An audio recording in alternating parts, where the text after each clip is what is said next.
What's up guys, welcome back for another Yugioh Pro Duel video. Next match, Cross-Banlist Cup, last time here in Group B.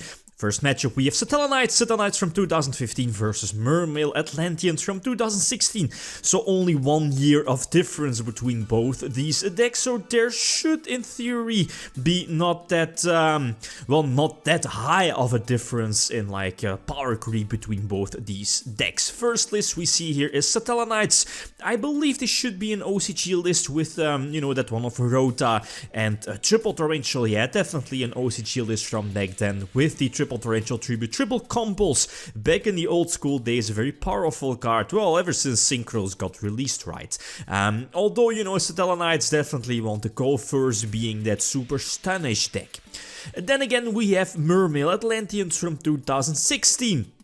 With the triple Atlantean Prince, the Kaijus, definitely not to underestimate here, since this list can definitely go both first and go second. And I'm looking at cards like Northern and triple Instant Fusion that make that makes this deck very powerful, especially going first of putting up an easy Bahamut Shark, and totally awesome as well. And let's not forget, the one of normal summon of Atlantean Prince equals into so much shenanigans. And, well, Maxi is also one of those most important cards here, especially when going second. So which deck has the advantage? Well, I feel that, and as you see here, I kinda agree that Merlanteans should have the advantage here in this particular matchup. Again, as I said before, they can definitely go first and second, preferably I think go second and rip apart your opponent's setup and their back rows with Abyss Megalo, Abyss, or Abyss Megalo and Marksman or Infantry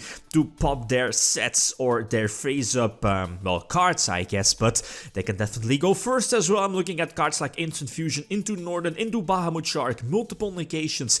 The deck is very strong, and on the other side, Satellarknights is a deck that definitely wants to go first with all of those traps and of course the nap search into Altair and set up for next turn. So they can't really afford to go second and, well, you know, like normal summon the nap to get a search and, well, next turn go for the Altair summon and the potential rank 4 exceed.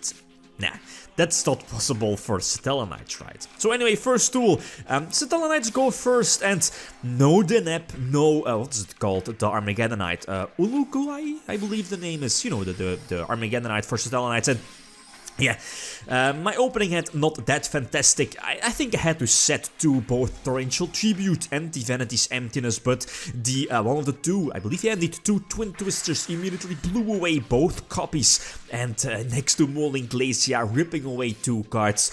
His Abyss Gyos does prevent the Moaling Glacier from attacking, so that kinda gives me some extra chances, I guess, even though Abyss Gyos negates, it's like a huge effect failure for your opponent. No, well, skill drain, I guess, no monster effects for your opponent. He could definitely like detach something from the Abyss Gyos and, you know, threatening me with the Moaling Glacier attack as well, but playing it safe, I guess, with the Maxi as well in hand. So again, I can't win this one, right?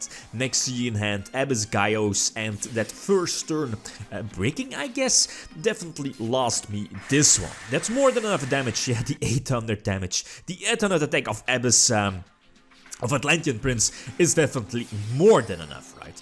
Opening with the one of Soul Charge, that's fine. Normal summon Vega giving me the extra normal summon of the Ulnukul, I believe the name is, etc, etc. Denep searching Altair, and I think I should be able to go for Shockmaster. There is no Abyss Dweller here in this deck, so I think going for Shockmaster was a correct play, and of course calling monster effects. If he has the Kaiju, it's fine.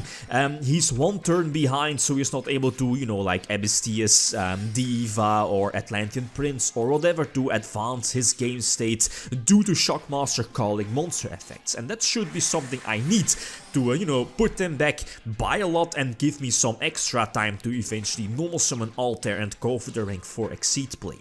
Going for Ptolemaios, banned for a good reason, giving me a couple of options of going for you know, Cyber Dragon Infinity, play these during your opponent's turn as well. But let's not forget, it can also go for Constellar Diamond. Diamond prevents your opponent from sending cards from their deck to the graveyard, and I'm looking at Atlantean Prince, so that could be an important key card as well. Game number 3, he lets me go first. Okay, that's good. This is a decent opening hand. Harpy's Feather Duster is not live, but yeah, unfortunate for him. My hand was great. Normal summon, didn't have to get a search. Vega Altair ready in hand to go for the potential, you know, 3 materials, rank 4 Exceed Summon, and the 2 sets being Solemn Warning, I believe. Is it a Call of the Haunted, I believe? No, Fiendish Chain. Okay, Fiendish Chain is definitely good to shut down the Abyss Gyros indeed. So normal summon Vega, and this should be my duel if there is no Maxi in his hand. Going for, yeah, indeed, Harpy's Feather Duster to force out the Abyss scale effect indeed.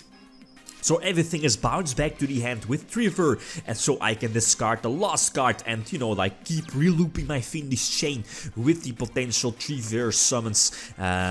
But yeah, it doesn't really matter, right? 1 Trigger was more than enough. Go in for some damage and set the Vanity's Emptiness as well. And of course, threatening him with the potential Cyber Dragon Infinity Summon during my own turn, or Pleiades or Diamond during his turn.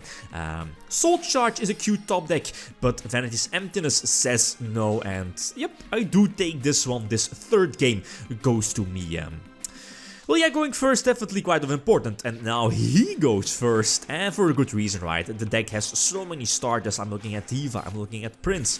Well, there are so many combos with Megalo, Abystius, etc, etc. So the deck can definitely go first, and I think I'm forced to use Veiler here. Not using Veiler leads to Bahamut Shark, totally awesome, which leads to a Mooling Glacier search with the detached Atlantean Dragoons from the Bahamut Shark. So again, I was forced to use Veiler, right?